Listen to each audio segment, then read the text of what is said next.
네, 저희 해외 주식 유니버스 종목을 10분으로 압축해서 공부해보는 10분 해외 주식 시간입니다. 오늘은 저희 해외 주식 전략 담당이신 김선원 연구원을 다시 만났습니다. 연구원님, 전략을 짜시다 보니까 이 큰 그림을 많이 보시잖아요. 근데 누가 봐도 지금의 큰 그림은 금리 상승기다 이렇게 얘기를 할 수가 있을 것 같은데, 근데 저희가 관성적으로 얘기하는 것 같아요. 금리 상승기에는 성장주 말고 가치주로 갈아타야 된다. 그런 얘기가 좀 많죠. 정말 시장에서 되게 오랫동안 통용되어 온 말이죠. 금리가 오를 때는 가치주 사라. 그다음에 금리가 빠질 때는 성장주 사라. 이거 되게 저희도 많이 응용하고 실제로 보고서를 쓸 때도 많이 쓰는 표현입니다. 저희도 어쨌든 저렴한, 그래서 금리 잘 버틸 수 있는 기업들을 찾고자 노력을 하고 있는 상황입니다. 네, 근데 저는 사실 의문이 있거든요. 가치주란 그러면은 도대체 무엇이냐? 여기부터 좀 얘기를 해보고 싶고, 여기에 더해서 오늘 지금 투자해도 좋은 가치주 ETF에 대해서 집중적으로 공부를 해보도록 하겠습니다. 10분의 주식 지금부터 시작합니다.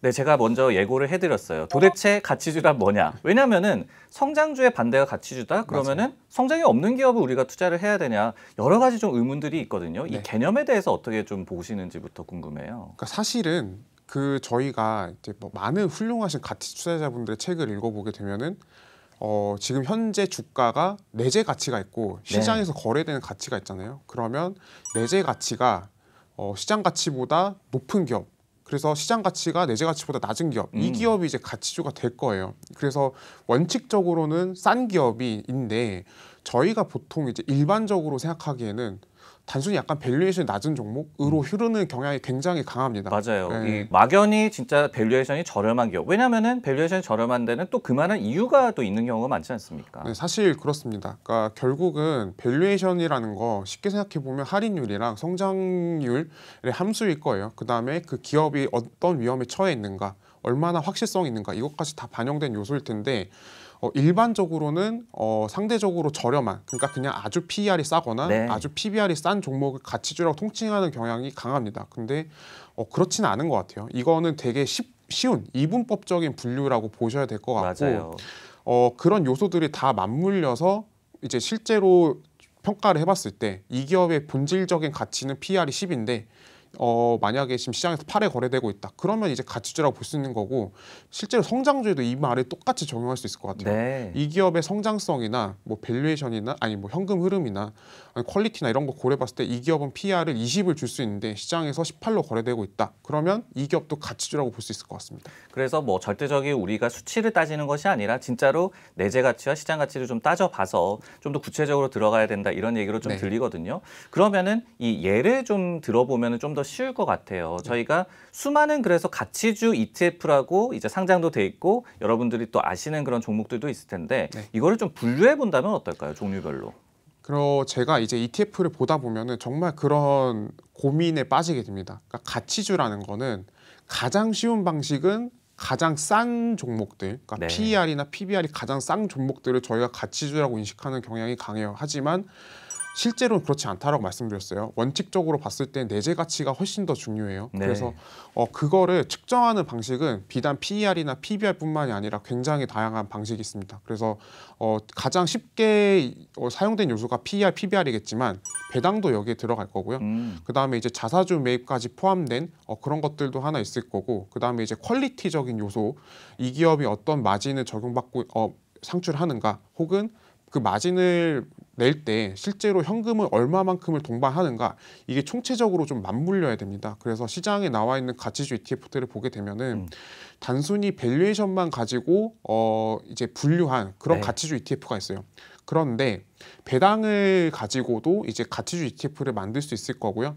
그다음에 이제 자사주 매입도 더해 가지고 가치주 ETF를 만들 수 있을 것이고, 그다음에 마진과 뭐 기업의 영업활동 지표라고 볼 수 있는 뭐 턴오버, 그러니까 총 회전율, 뭐 이런 것들도 사실은 가치주 ETF를 구성하는 굉장히 다양한 범주가 있습니다. 그리고 이 부분들은 사실 어떻게 생각해 보면 기업의 본질 가치를 판단하는 방법은 각자마다 다 다릅니다. 각자마다 다 다른데 저희가 어떤 상품을 통해서 이걸 투자를 하겠다라고 하면 정량적인 부분에 굉장히 의존할 수밖에 없는데 그 기준들도 굉장히 다양하다고 보시면 될 것 같아요.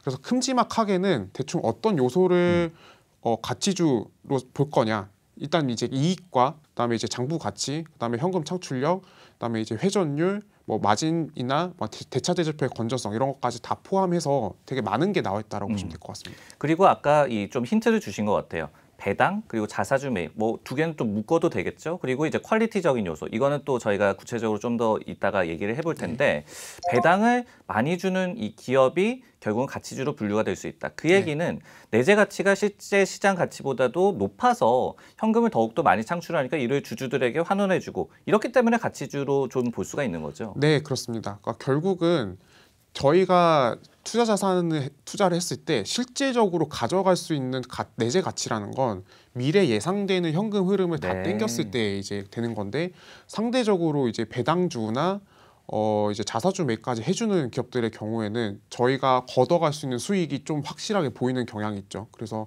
그런 부분 때문에 약간 가치주 성격으로 볼 수 있을 것 같아요. 네. 여기서 이제 한 가지 의문점이 생겨요. 그러면 단순히 배당이 높거나 단순히 뭐 PR이 낮거나 이것만으로 가치주로 생각할 수 있느냐? 이게 아니라는 겁니다. 그것도 좀 함정이 있을 것 같아요. 왜냐하면은 시가 배당 수익률을 저희가 따질 때 네. 주가가 낮아서 배당 수익률이 높은 경우도 많지 않습니까? 맞습니다. 그러니까 대표적인 사례 한번 들어볼게요. 2019년에 에너지 업종을 한번 떠올려 보겠습니다. 이 당시는 유가가 튀기 전이었고 네.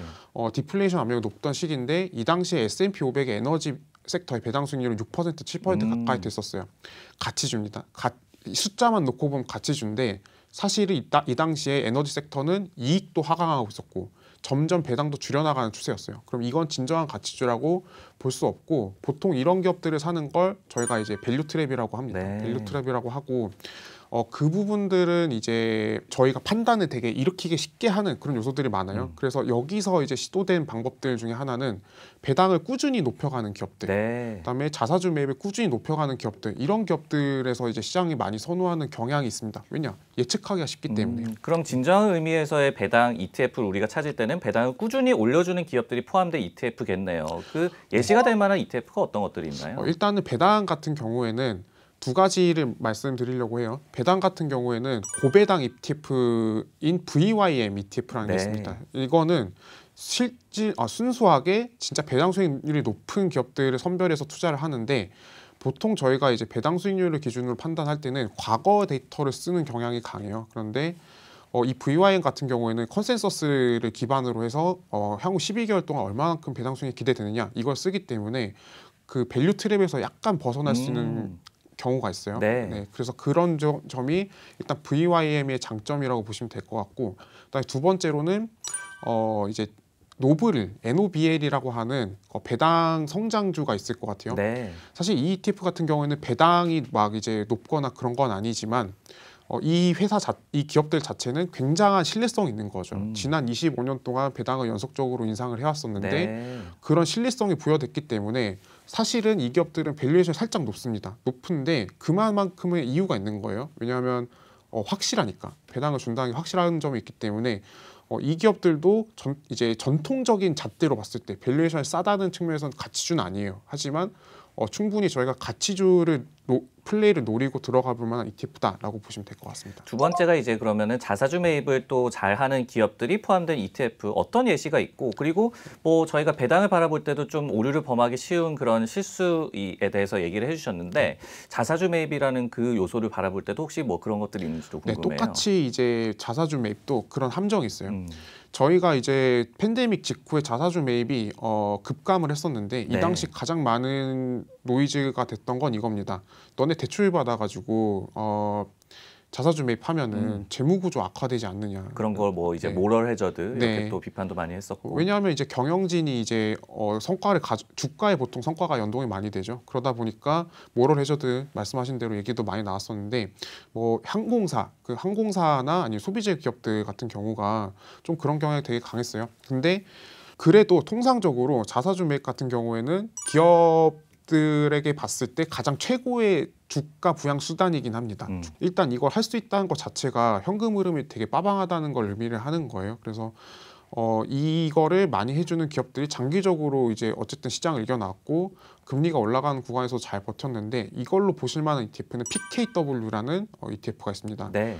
나스닥 바이백 어치버스라는 ETF인데 지난 이제 12개월 동안 5% 이상의 이제 바이백 수익률을 기록한 종목들에 투자를 해요. 여기에 들어가 있는 게 이제 가장 대장주가 애플이다라고 보시면 될 것 같습니다. 네, 그리고 이제 세 번째가 퀄리티적인 요소를 갖춘 기업들이 속해 있는 ETF. 네. 퀄리티도 사실은 또 그거에 대해서 얘기를 하자면 끝도 없겠지만 끝도 없습니다. 저희는 이제 배당과 자사주 매입을 꾸준히 할 만큼 그런 현금을 잘 창출하는 기업 이렇게 좀 보면 되겠죠. 어떤 또 예시가 있습니까? 네, 말씀하셨던 대로 실제로 이 기업이 건설업종에 한번 이 사례를 들어보도록 하겠습니다. 건설업종 같은 경우는 굉장히 밸류에이션이 저렴해요. 뭐 한국에 있는 건설주는 3배, 4배, 5배 네. 뭐 이렇게까지 밸류에이션이 싼 경우가 있는데 그 이유는 건설업종 같은 경우는 현금 흐름이 굉장히 이제 불규칙적입니다. 그래서 공사 기간 동안 실제로 이익은 인식은 하지만 현금이 들어온 건 맨 마지막이니까 그런 부분들이 이제 실제로 이 기업이 밸류에이션 싸지만 진짜 싼 건가라는 의문을 갖다 던지게 하는 그런 요소예요. 흔히 말하는 실적 가시성이 좀 떨어진다고도 볼 수 있겠네요.